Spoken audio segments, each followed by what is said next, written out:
సరే, ఉపరాష్ట్రపతి ఎన్నికలకు సంబంధించి ఎట్లా స్టాండ్ తీసుకోవాలి తెలుగు ఎంపీలు? ఇది ఒక ఇప్పటివరకు భారతదేశ చరిత్రలో ఇలాంటి ఎలక్షన్ ఇదే ఫస్ట్ టైం జరుగుతోంది. ఇది రొటీన్గా జరుగుతున్నటువంటి ఎలక్షన్ కాదు. ధన్ఖడ్ గారు ఎందుకు రాజీనామా చేశారో తెలియకుండా ఆయన పదవి నుంచి తప్పుకున్నారు. తప్పుకుంటే వచ్చింది ఈ ఎన్నిక. డెఫినెట్గా మోడీ గారితో డిఫర్ అయ్యే ఆయన తప్పుకుని ఉంటాడని అనుకోవాలి. ఎందుకంటే మోడీ గారితో డిఫర్ అవ్వకపోతే రాజీనామా చేయవలసినంత పని లేదు. ఒంట్లో బాగోపోతే 4 రోజులు ట్రీట్మెంట్ తీసుకుంటారు. డిప్యూటీ చైర్మన్ నడుపుతాడు. అసలు యాక్చువల్గా డిప్యూటీ చైర్మన్లే నడుపుతారు. చైర్మన్ ఊరికే వచ్చి చైర్మన్ ప్లస్ ఉపరాష్ట్రపతి రెండు ఒకళ్ళే ఉంటారు. వాళ్ళు వచ్చి కూర్చుని కాసేపు ప్రభుత్వాన్ని కాన్స్టిట్యూషనల్ హెడ్గా వచ్చి కూర్చుని నడిపి వెళ్ళిపోయిన తర్వాత డిప్యూటీ చైర్మనే నడుపుతూ ఉంటారు. ఈయన ఎందుకో హఠాత్తుగా ఇప్పటివరకు ఆ సస్పెన్స్ అలాగే ఉంది. ఇల్లు కూడా ఖాళీ చేశారని మొన్న వచ్చింది. చాలా తీవ్రమైనటువంటి మనోవేదనకు గురైనటువంటి ధన్ఖడ్ గారు కాన్స్టిట్యూషనల్ ఎక్స్పర్ట్ ఇన్ లా, అది కూడా మనం మర్చిపోకూడదు. ఆయన వెళ్ళిపోయారు. వెళ్ళిపోయిన తర్వాత ఇది వచ్చింది. ఇప్పుడు వాళ్ళు డైరెక్ట్గా తీసుకొచ్చి ఆర్ఎస్ఎస్ బేస్ ఉన్నటువంటి రాధాకృష్ణన్ అనేటువంటి ఆయన్ని పోటీ పెట్టారు. తప్పు లేదు, ఎందుకంటే వాళ్ళు ఆర్ఎస్ఎస్ డైరెక్ట్గా బీజేపీ వారిది ఇందులో ఏ తప్పు లేదు. బీజేపీ వారికి వ్యతిరేకించిన వాళ్ళు ఎవరినైనా సరే శిరచ్ఛేదం చేస్తారు.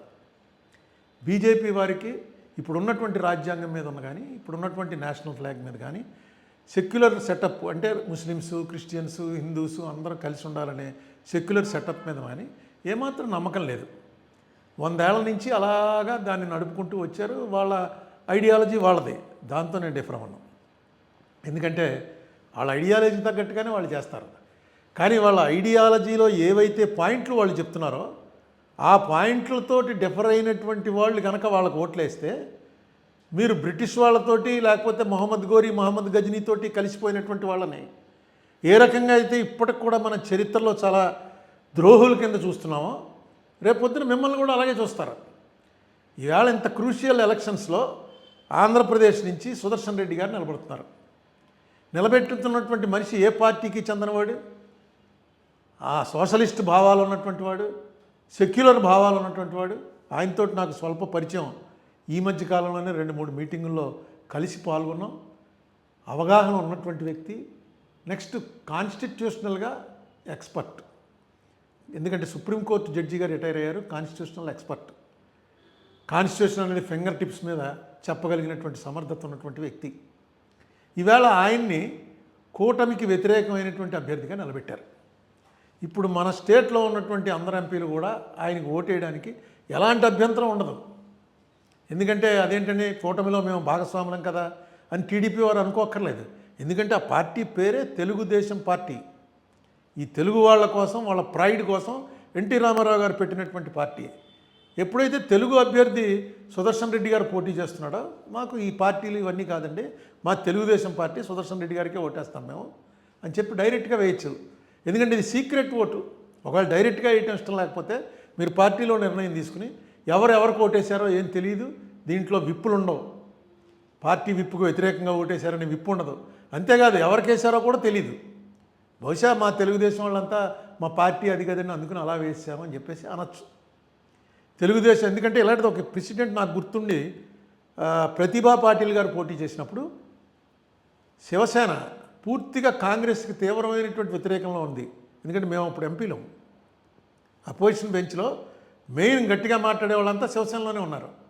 వాళ్ళు కాంగ్రెస్ క్యాండిడేట్ని పెడితే ప్రతిభా పాటిల్ గారిని, అదే యూపీఏ క్యాండిడేట్ని, వాళ్ళు ఓటేస్తాం డైరెక్ట్గా చెప్పారు. ఏంటంటే మాది మహారాష్ట్ర, ఆవిడది మహారాష్ట్ర, మా మహారాష్ట్ర ప్రైడ్ కోసమే శివసేన వచ్చింది, అందుకని మేము డైరెక్ట్గా వేస్తున్నామని if I remembrance is correct వాళ్ళు వేశారు. అలాగా ఇలాంటివి చాలా ఉన్నాయి ప్రెసిడెంట్లు.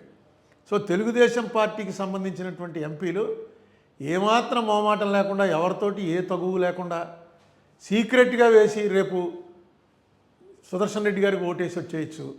దానివల్ల ఏ నష్టం ఉండదు. అది కాకుండా చంద్రబాబు నాయుడు గారి గతంలో 2-3 సార్లు డిఫర్ అయ్యారు. బీజేపీ వారితో చాలా స్ట్రాంగ్గా డిఫర్ అయ్యారు. ఈ దేశంలో చంద్రబాబు నాయుడు గారు విమర్శించినంత స్ట్రాంగ్గా మోడీ గారిని, బీజేపీని విమర్శించినటువంటి మరొక నాయకుడు లేడు, at least in South India. Is not a Congress man, is a TDP man. Congress మ్యాన్గా ఉన్నప్పుడు విమర్శించడం వేరు.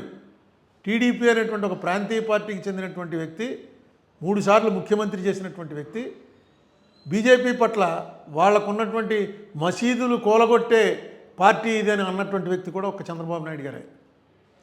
ఈవేళ ఈ అవకాశం వచ్చింది. ఈ అవకాశం కూడా మీరు చేస్తున్నది to safeguard the interest of the country. కాబట్టి చంద్రబాబు నాయుడు గారి పార్టీ కూడా చేయొచ్చు. ఇక జగన్మోహన్ రెడ్డి గారి పార్టీ అయితే అది ఎలా వేస్తుందో నాకు అర్థం అవట్లే. మరి ప్రకటించినట్టు పేపర్లో చూశాను. మీరు కూటమికి వ్యతిరేకంగా పోటీ చేసి ఎలక్షన్లో ఓడిపోయి, అంత ముందు ఎలక్షన్లో కూడా కూటమికి వ్యతిరేకంగానే పోటీ చేశారు 14లో. సరే 19లో విడిపోయింది, మెయిన్ తెలుగుదేశం పార్టీ అయింది. 24లో కూటమి బీజేపీ, జనసేన, టీడీపీ కలిపి పోటీ చేసి మిమ్మల్ని ఓడిస్తే మీరు ఆ బీజేపీ అభ్యర్థికి ఏ కారణం మీద ఓటేస్తానంటున్నారు నాకు అర్థం అలా. ఎందుకంటే సుదర్శన్ రెడ్డి గారు ఆయనే పార్టీ వాడు కాదు, మీకు కాంగ్రెస్ అంటే ఇష్టం లేదు, కాంగ్రెస్ మీ మీద కేసులు పెట్టింది అంటున్నారు. సుదర్శన్ రెడ్డి ఏం పార్టీ వాడు కాదే. ఆయన కాన్స్టిట్యూషన్ నిలబెట్టడం కోసం ఒక ప్రయోగం చేస్తున్నారు. కాన్స్టిట్యూషన్ నిజంగా నిలబెట్టగలడు. ఆ నిలబెట్టగలిగినటువంటి సత్తా ఉన్నటువంటి వ్యక్తి, ఏ పార్టీకి సంబంధం లేనటువంటి వ్యక్తి. ఇక ఎంతకన్నా ఆపర్చునిటీ మీకు ఏమొస్తుంది? ఇటువంటి విషయాల్లో కూడా మీ డిసెంట్ చెప్పలేకపోతే, మీరు మీ వ్యతిరేకుల విషయంలో కూడా మీరు మీ డిసెంట్ చెప్పలేకపోతే ఎలాగా? నాకు అర్థం లేదు అసలు వైసీపీ ఎందుకు సపోర్ట్ చేస్తానందో. చాలా తప్పు అసలు. ఒక హోమ్ మినిస్టర్ స్థాయిలో ఉన్నటువంటి వ్యక్తి ఒక కోర్టు తీర్పుని వ్యతిరేకించవచ్చు, నువ్వు తప్పేం లేదు. ఒక కోర్టు తీర్పుకి ఉద్దేశాలు జడ్జి గారికి ఆపాదించడం అనేది ఇట్స్ కంటెంప్ట్. ఇది తీర్పు తప్పు అయితే ఖచ్చితంగా బహిరంగంగా చెప్పచ్చు, ఇదేం తీర్పు అండి, ఇది ఇలాంటి తీర్పు. ఇప్పుడు ఈ బాబరీ మసీద్ తీర్పు వచ్చింది, అందరూ విమర్శించారు. అదే రాజ్యసభ కోసం బాబరీ మసీద్ తీర్పు ఆ జడ్జి గారు, చీఫ్ జస్టిస్ గారు ఇచ్చాడు అనేటువంటి ఆరోపణ ఎవరైనా చేస్తే అది కంటెంప్ట్ అవుతుంది. It attracts contempt. ఈయన చేసింది అయితే చాలా దారుణం. ఈ పార్టీకి అసలు పార్లమెంట్లో దాని మీద చర్చ జరగాలి. తర్వాత పార్లమెంట్ మీటింగ్ అవ్వలేదులా ఉంది.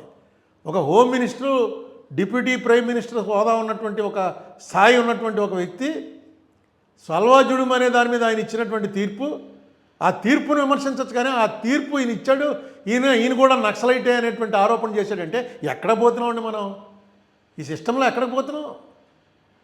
తీర్పు ఇచ్చేటువంటి కోర్టు కాన్స్టిట్యూషన్లో ఏముందో దాని మీద తీర్పిస్తుంది. నీకు ఆ తీర్పు తప్పు అనుకుంటే నువ్వు రాజ్యాంగాన్ని మార్చేయచ్చు వెంటనే. 2/3 మెజార్టీతో రాజ్యాంగాన్ని మార్చేయచ్చు. ఎప్పుడు సల్వాజుడుము 2003లోది. తర్వాత 10 ఏళ్ల నుంచి మీరే అధికారంలో ఉన్నారు. ఒకవేళ ఆయన తప్పుడు ఆలోచనతో ఆ తీర్పు ఇచ్చుంటే వెంటనే దాన్ని కాన్స్టిట్యూషనల్ అమెండ్మెంట్ చేసి ఎవరికి కావాలంటే వాడికి ఆయుధాలు ఇవ్వచ్చు అని చెప్పండి. మీరు ప్రైవేటు పార్టీలకు తీసుకొచ్చి ఆయుధాలు ఇచ్చి వాళ్ళకి గొడవలు పెట్టడం అనేది రాజ్యాంగం ఒప్పుకోలేదు. రాజ్యాంగం ఒప్పుకోలేదు కాబట్టి ఆయన కొట్టేశాడు. ఇది అందరికీ తెలుసు. కొంతమంది నక్సలైట్లది తప్పు అనేవాళ్ళు ఉన్నారు, కొంతమంది రైట్ అనేవాళ్ళు ఉన్నారు, అది వేరే అభిప్రాయం. రాజ్యాంగపరంగా ఆయుధాన్ని పట్టుకుని తిరిగేటువంటి హక్కు ఓన్లీ పోలీసులకి, మిలిటరీకి, పారామిలిటరీ దళాలకే ఉంటుంది. కాకుండా ఎవడన్నా ఒక ఆయుధం తీసుకుంటే దానికి కారణం చెప్పాలి. ఆ ఆయుధం తన దగ్గర ఎందుకు పెట్టుకుంటున్నాడు అన్నది గవర్నమెంట్ అప్లై అయ్యి, ఓహో వీడు చెప్పింది కన్విన్స్ అవుతున్నారా, కరెక్టే, వీడికి ఆయుధం అవసరం అనుకుంటే ఒక ఆయుధం ఇస్తారు. ఆయుధాలు కూడా టెన్షన్ ఏమన్నా వస్తే వెంటనే పట్టుకెళ్ళి సరెండర్ చేసేయాలి. అలాంటిది మీరు ఒక బ్యాచ్ తయారు చేసి ఆ బ్యాచ్కి ఆయుధాలు ఇచ్చి నక్సలైట్లను చంపేయడానికి ఆయుధాలు ఇస్తున్నాం అన్నారు. అది కుదరదు. అదే గవర్నమెంట్ దాంట్లో వాళ్ళందరినీ పోలీసుల కింద చేర్చుకున్నారనుకోండి, అది ఎవరు తప్పట్లేరు. అక్కడ ఉన్నటువంటి గిరిజనులందరినీ వాళ్ళని ఎదుర్కోవడం కోసం స్పెషల్ రిక్రూట్మెంట్ చేసి పోలీసుల కింద చేర్చుకుని వాళ్ళందరికీ ఆయుధాలు ఇచ్చుంటే ఆ గొడవ వేరు. ఇది ప్రైవేటు సైన్యం తయారు చేశారు. రేపు పొద్దున ఎవడకూడ ప్రైవేట్ సైన్యం తయారు చేసుకుంటాడు. అది నిజంగా నేను ఆశ్చర్యపోయాను. అమిత్ షా గారు లాంటి ఒక సీనియర్, ఆయన పొలిటీషియన్ నిన్న మొన్న వచ్చినవాడు కాదు, సీనియర్ మోస్ట్. అక్కడ గుజరాత్లో హోమ్ మినిస్టర్ చేశాడు, ఇక్కడ హోమ్ మినిస్టర్ చేస్తున్నాడు. ఎంటైర్ హోమ్ మినిస్ట్రీ అంటేనే పోలీసులకు సంబంధించింది, మిలిటరీకి సంబంధించింది, ఆయుధాలకు సంబంధించింది. అటువంటి మనిషి సల్వాజుడుం తీర్పు ఇచ్చినందువల్ల ఈయన నక్సలైట్ అయిపోయాడు అన్నాడు. ఎటుపోతున్నాం ఆలోచించుకోండి. చాలా మొత్తం వాటి మీద ఒక గ్రిప్ తీసుకునే ప్రయత్నంలో భాగంగానే ఈవేళ రాధాకృష్ణన్ గారిని దనకడి చేత రాజీనామా చేయించారని నేను అంటాను. అందుకే ఆయన కూడా మాట్లాడలే. లేకపోతే ఇది ఆరోగ్య కారణమనో ఇంకోటనో ఆయన వచ్చి చెప్పాలి. ఏం మాట్లాడలేదు ఆయన. రకరకాల ఊహాగానాలు స్ప్రెడ్డింగ్లో ఉన్నా సరే ఆయన ఏమీ మాట్లాడకుండా వెళ్ళిపోయాడంటే డెఫినెట్గా వీళ్ళ ఆదేశానుసారం ఆయన తప్పుకున్నాడు. వీళ్ళతోటి తిరగబడి నిలబడే శక్తి లేక కామ్ అయిపోయాడు ఆయన. ఇంకొకరిని తీసుకొచ్చి పెట్టారు. ఇది మార్పుకి ఏ రకమైనటువంటి మార్పు వైపు వెళ్తుందో ఆలోచించండి. ఒక్క విషయం మర్చిపోకండి, ఆర్ఎస్ఎస్ అనేటువంటి మాతృ సంస్థ, దానికి సంబంధించినటువంటి బైబిల్, భగవద్గీత, ఖురాన్ ఏంటంటే పాంచజన్యం అని తెలుగులో ఉంది, బంచ్ ఆఫ్ థాట్స్ అని గురూజీ గోల్వాల్కర్ గారు ఏదైతే రాశారో అదే ఆదర్శం. వరసగా దాన్ని అమలు చేసుకుంటూ వస్తున్నారు. దాంట్లో ఆయన క్లియర్గా రాశాడు, ముస్లిమ్స్, క్రిస్టియన్స్ ఈ దేశంలో ఉండటానికి అర్హత లేదు అని రాశాడు ఆయన. అలాగే సోషలిస్టులు అంటే కమ్యూనిస్ట్ పార్టీ వాళ్ళు కానీ, ఇందిరాగాంధీ కానీ, వీళ్ళందరూ సోషలిస్టులు జయప్రకాష్ నారాయణ గారు కానీ, వీళ్ళెవ్వరికీ కూడా ఈ దేశంలో ఉండేటువంటి హక్కు లేదు. ఇది మన బేసిక్ సనాతన ధర్మానికి ఇవన్నీ వ్యతిరేకం అని ఆయన చెప్పినటువంటి మాటలతోటి మీరు అంగీకరిస్తే, టీడీపీ వారు కానీ, వైసీపీ వారు కానీ, బీఆర్ఎస్ పార్టీ వారు కానీ, ఆయన మన కేసీఆర్ గారి పార్టీ, మీరు వాటితో అంగీకరిస్తే ఈ ఎలక్షన్లో వేయండి. ఇదేదో వైస్ ప్రెసిడెంట్ ఏదో చిన్న ఎలక్షన్ అనుకోకండి. ఇలా వైస్ ప్రెసిడెంట్ కానీ, ప్రెసిడెంట్ ఎలక్షన్ కానీ ఇప్పటివరకు భారతదేశంలో ఎప్పుడు రాలా. ఇది రాజ్యాంగ ఉండాలా, బీజేపీ ఉండాలా. బీజేపీ అనేటువంటి పార్టీ రాజ్యాంగాన్ని పక్కన పెట్టి దేశాన్ని పరిపాలించడానికి ఫస్ట్ మెట్టిది. ఇప్పటిదాకా డెమోక్రటిక్గా వచ్చారు. ఉన్నటువంటి వైస్ ప్రెసిడెంట్ని ఆల్మోస్ట్ పారిపోయేలా చేసి వైస్ ప్రెసిడెంట్ ఎలక్షన్ తీసుకొచ్చారు. ఈ తీసుకొచ్చింది కూడా వాళ్ళకి పూర్తి మెజార్టీతో ఉన్న టైంలో తీసుకురాలా, వాళ్ళు గ్యారంటీగా నెగ్గుతారన్న టైంలో తీసుకురాలా. మీరు కూడా వేస్తే కానీ నెగ్గని పరిస్థితుల్లో ఈ ఎలక్షన్ తీసుకొచ్చారు. ఆలోచన చేయండి. లేదు బీజేపీ వారి ఆలోచన కరెక్టు, ఆర్ఎస్ఎస్ ఆలోచన కరెక్టు, గురూజీ గోల్వాల్కర్ గారు చెప్పింది చాలా కరెక్ట్ అని అనుకుంటే వేయండి. నేను మిమ్మల్ని తప్పు పట్టలేను, జనసేన వారు కానీ. ఎందుకంటే మీరు ఆ పార్టీలో ఐడియాలజీలో ఇప్పుడు అలాగే బీజేపీ వాళ్ళు మా ఐడియాలజీ ఇదే అంటారు. ఆ ఐడియాలజీ ఇదే అన్నప్పుడు మనం ఏమనగలం? వాళ్ళతో విభేదించి ఆర్గ్యుమెంట్ చేయగలం. కానీ మీ ఐడియాలజీ ఇదే ఉన్న వాళ్ళని ఈ దేశంలోంచి పంపించేస్తాం, అలాంటి ఐడియాలజీ ఉండటానికి వీల్లేదు, మిమ్మల్ని అసలు బతకనేమో అని అంటాం తప్పు. అది సెక్యులర్ పాలసీ కాదు. సో బీజేపీ వారు వారి ప్రచారం వారు చేసుకుంటూ వస్తున్నారు. ఇప్పుడు ఏం చేస్తున్నారంటే ట్రిక్ ప్లే చేస్తున్నారనమాట. మీ మీద ఈడీ వాడతారనో, కేసు వాడతారనో, మరొక రకంగా ఇరుకును పెడతారనో భయపెట్టి, ఏ రకంగా అయితే బ్రిటిష్ వాళ్ళు ఈ దేశాన్ని స్వాధీనం చేసుకున్నారో, ఏ రకంగా గజనీ, గోరీ మొదలైనటువంటి వాళ్ళు ఇక్కడ ఉన్నటువంటి గొడవల్ని ఆసరాగా తీసుకుని వచ్చారో, ఆ రకంగా ఈ బీజేపీ ఆక్రమణ చేసేటువంటి ప్రయత్నం చేస్తుందేమోనని నా అనుమానం. చిచ్చి నీది అనుమానం, ప్రయత్నం ఏంటి? మేమంతా వాళ్ళకి సపోర్ట్ అయ్యా, ఏం ఆడుతున్నావు నువ్వు అనుకుంటే అది వేరే విషయం. కాదు ఇలాంటివి ఆపాలి అనుకుంటే ఇది right time, right opportunity. Please think over it. మీకు ఏం నచ్చితే అది సెలవు.